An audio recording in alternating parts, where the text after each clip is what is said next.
Bonjour et bienvenue à ma nouvelle série d'enseignements bibliques sur apprendre à vivre dans la paix de Dieu.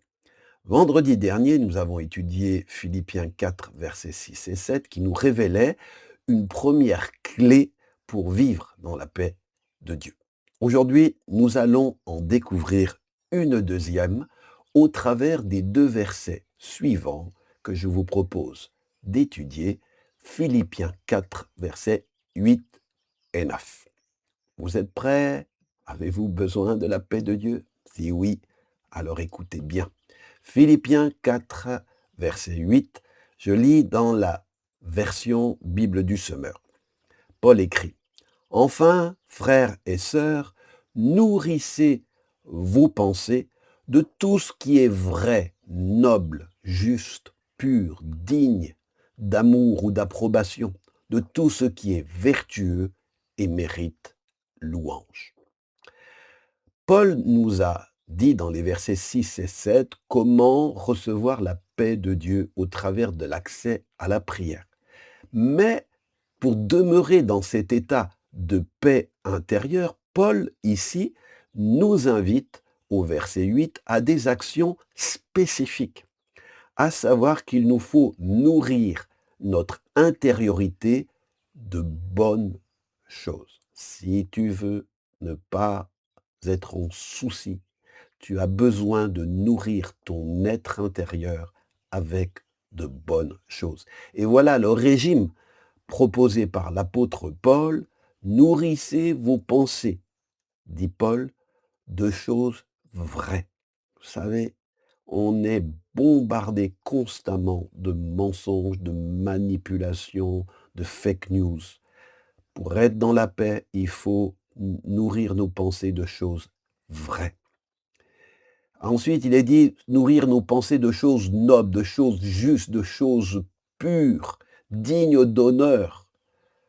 Je sais pas, mais tant de choses dans nos écrans en particulier qui sont divulguées sont pas des choses propres, c'est des choses sales.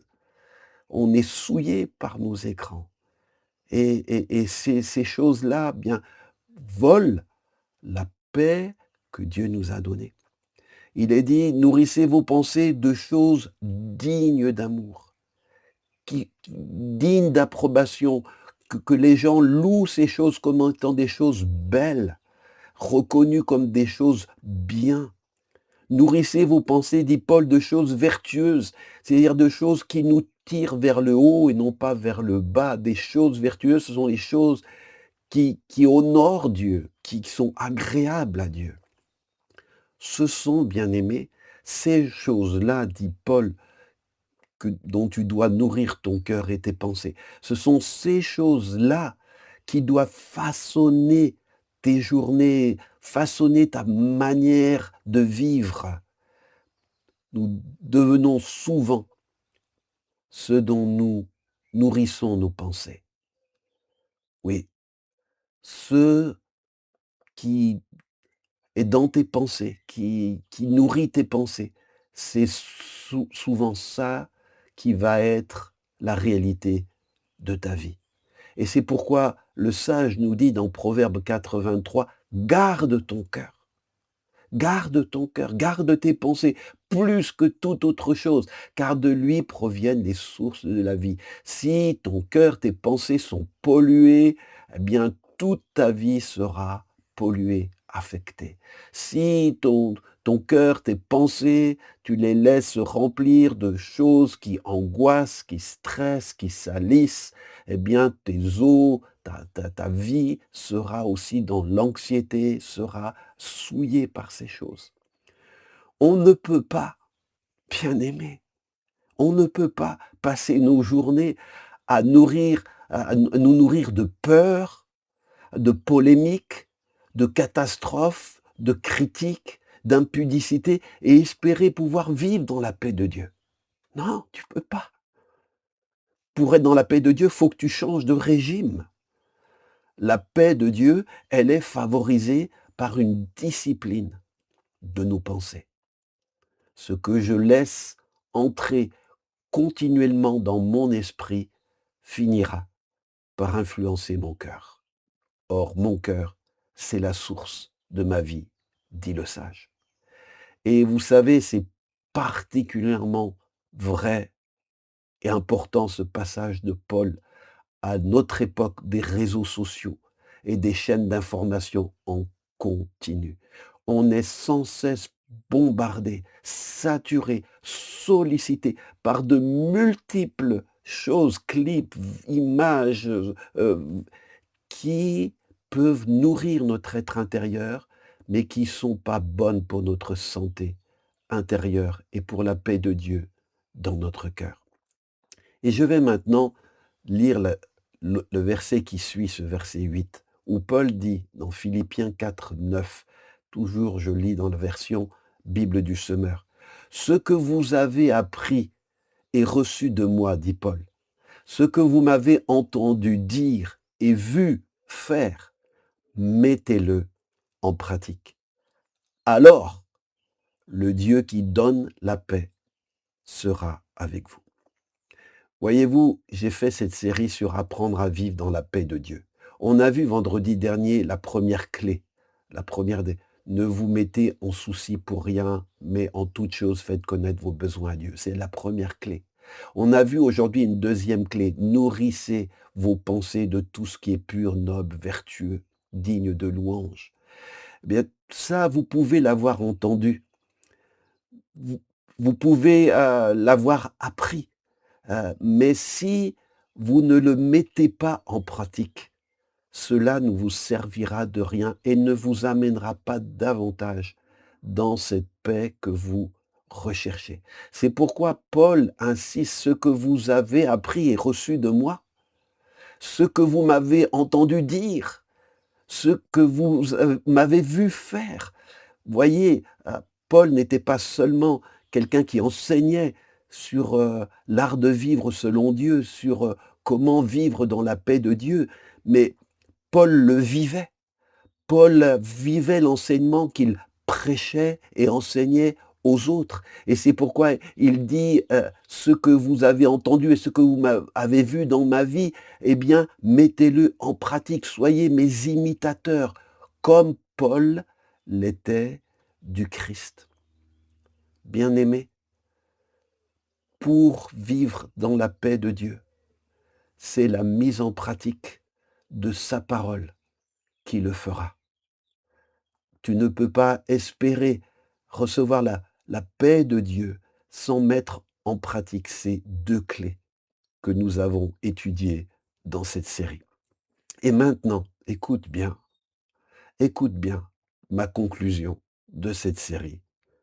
Elle est très importante pour toi. Apprendre à vivre dans la paix de Dieu, ce n'est pas quelque chose de naturel pour l'être humain. Notre tendance humaine, ta tendance humaine, te pousse plutôt vers le souci, vers l'inquiétude, vers des raisonnements anxieux. Mais Dieu, dans ces versets qu'on a médités vendredi dernier et aujourd'hui, te montre un chemin vers la paix. Lorsque les soucis viennent, Dieu te dit, transforme-les en prière. Transforme-les en prière. Lorsque tes pensées sont assaillies, Dieu te dit, nourris-toi de ce qui est vrai, juste, pur et digne de louange. Et lorsque tu reçois cet enseignement de Dieu, Dieu te dit, mets-le en pratique et le Dieu de la paix sera avec toi. Voyez-vous, dans ce passage, il y a deux promesses extraordinaires qui nous sont données si on met en pratique ces deux clés. La première, on l'a lu au verset 7, si on transforme tes soucis en prière, te décharge sur Dieu de tes soucis, de tes défis dans la prière. La première promesse, c'est que la paix de Dieu gardera votre cœur et votre pensée. C'était écrit au verset 7, Philippiens 4, 7. La paix de Dieu gardera votre cœur et vous pensez. Et si tu mets en pratique cette première clé et cette deuxième clé qui est nourris ton être intérieur de bonnes choses, eh bien la deuxième promesse, verset 9, le Dieu qui donne la paix sera avec vous. Et je ne sais pas si vous remarquez, mais il y a une progression. En mettant en pratique le premier clé au verset 7, nous recevons la paix de Dieu. Et en mettant en pratique la deuxième clé au verset 9, nous recevons le Dieu de paix lui-même. C'est que Dieu ne veut pas seulement nous donner un sentiment de paix, une émotion de paix.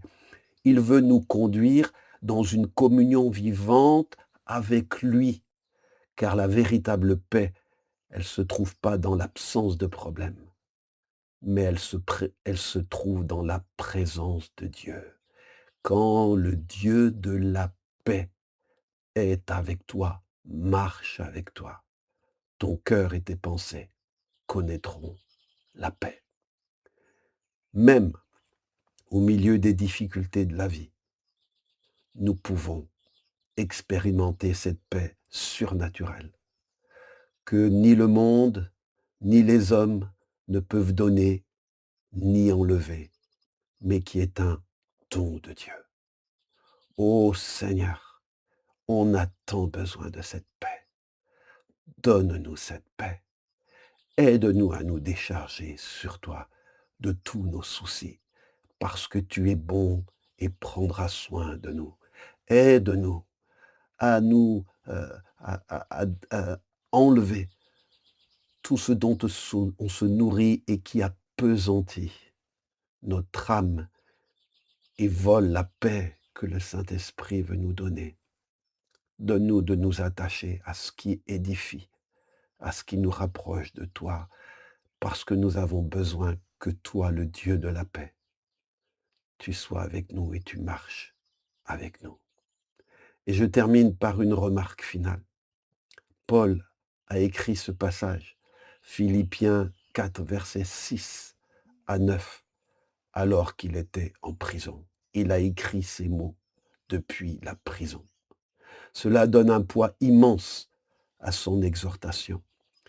Paul n'enseigne pas la paix depuis une vie confortable, depuis un canapé où il est confortablement assis. Il écrit ces mots, il témoigne d'une paix que lui-même expérimente alors qu'il est au cœur même de l'épreuve. Même en prison, la paix de Dieu peut être avec nous. Que cette paix soit avec toi, soit avec moi, pour la gloire de Dieu. Et je te donne rendez-vous vendredi prochain pour un nouvel vidéo message. Et si cette série sur apprendre à vivre dans la paix de Dieu t'a touché, t'a béni, t'a aidé, à apaiser ta vie, ne la laisse pas. D'autres en ont besoin. Fais-le, partage-la leur. Que Dieu te bénisse. Amen.